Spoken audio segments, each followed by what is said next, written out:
अब लग रहा है असम चुनाव में टक्कर जबरदस्त का है, चुनाव नजदीक है।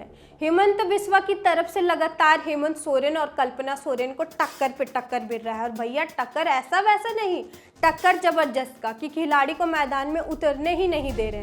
कल कल्पना सोरेन को रोक दिए और आज हेमंत सोरेन को रोक दिए जनसभा करने से। लेकिन ऐसा हो क्यों रहा है? क्या आशंका जो जताया जा रहा है कि वो डर रहे हैं झामुमो के मौजूदगी से, कहीं 100% सत्य तो नहीं?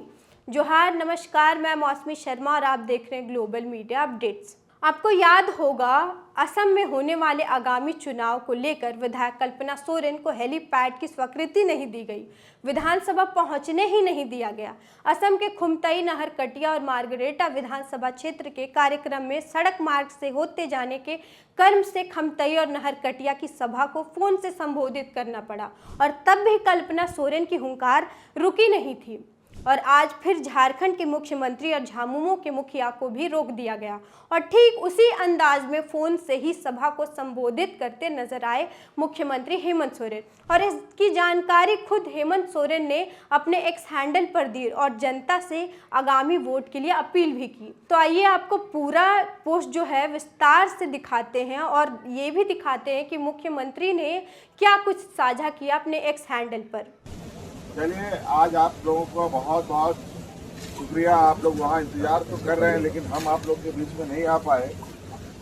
लेकिन बड़ा दुर्भाग्य की बात है कि आज इस फेयर इलेक्शन को किस तरीके से सत्ताधारी लोगों ने बना दिया है। आज प्रधानमंत्री जी का दौरा के चक्कर में हम लोगों को जहाँ का तहाँ खड़ा कर दिया गया है। ऐसा पहली बार नहीं, कई बार हुआ है। झारखंड में भी ये इन लोगों ने किया है, लेकिन हम लोगों ने इनको झारखंड में भी इसको परास्त किया है। अब असम में भी इनको परास्त करने का काम करना पड़ेगा। आज जिस तरीके से अपने ताकत का दुरुपयोग करते हैं, संवैधानिक संस्थाओं का ये लोग दुरुपयोग करते हैं, इससे जाहिर है कि इनके मन में देश के प्रति, यहाँ के किसान, आदिवासी, दलित, पिछड़ा अल्पसंख्यकों के प्रति इनकी कितनी बुरी मंशा है। लेकिन मैं आप लोगों को बताना चाहूँगा कि हम लोग वीर भूमि से आने वाले लोग हैं। हम लोग भगवान बिरसा मुंडा, सिद्धू कान्हू, शिबू सोरेन जी की धरती से आने वाले लोग हैं। हम लोग किसी के सामने ना रोते हैं, ना गिड़गिड़ाते हैं। हम लोग लड़ना जानते हैं, अधिकार लेना जानते हैं। आप लोगों के ताकत से हम लोग अलग राज बनाया।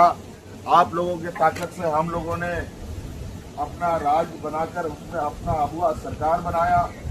आज असम में भी आदिवासियों के लिए, दलितों के लिए, किसानों के लिए, अल्पसंख्यकों की लड़ाई लड़ने के लिए हम लोग आपके साथ आए हैं। एक्स हैंडल पर तस्वीर साझा करते हुए मुख्यमंत्री ने लिखा कि असम के वीर और क्रांतिकारी धरती पर लोकतंत्र की आवाज को दबाने की फिर कोशिश की गई।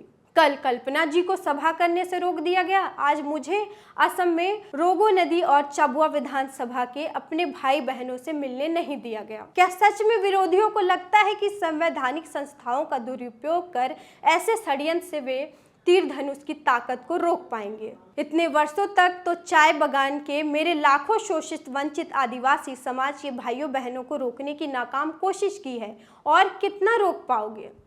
इतिहास गवाह है, जब जब आवाज दबाई गई है और बुलंद होकर उभरी है। आगामी 9 अप्रैल के दिन तीर धनुष पर बटन दबाकर मेरे ये लाखों भाई बहन अपने संघर्ष का हिसाब लेकर रहेंगे। जय जोहार। अब सवाल है, आगामी चुनाव को लेकर असम के सत्ता में बैठे हेमंत बिस्वा इतना डर गए हैं कि मैदान में उतरने ही नहीं दे रहे हैं झामुमो को? और क्या बदलाव की छाप छोड़ने पहुंची झामुमो इन सब से आगे बढ़कर जीत हासिल कर पाएगी? और क्या होगा चुनाव के समय, और आखिर जनता किसको चुनेगी? सब कुछ आपके सामने होगा हमारे द्वारा। और आज इस कहानी पर, इस खबर पर आपकी अगर कोई प्रतिक्रिया है तो हमें कमेंट द्वारा ज़रूर बताइए और मेरे साथ बने रहिए ग्लोबल मीडिया अपडेट्स पर। लाइक, शेयर, सब्सक्राइब करना ना भूलिए। धन्यवाद।